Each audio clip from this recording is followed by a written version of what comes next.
Okay. GCF, greatest common factor. Here we are going to find the GCF of 16 and 20. We are going to use listing method. So we are going to list all the factors of 16 and all the factors of 20.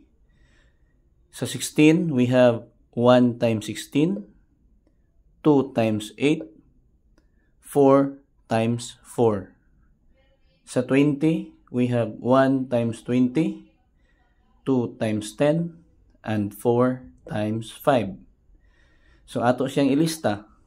The factors of 16 are 1, 2, 4, 8, and 16.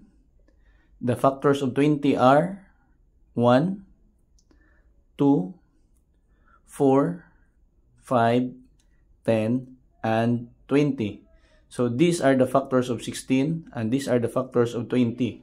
Now we are going to find and encircle the common factor. Common kanang pareha. So we have 1, 2, and 4.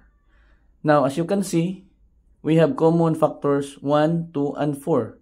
But the greatest common factor is 4. So therefore, our GCF is 4.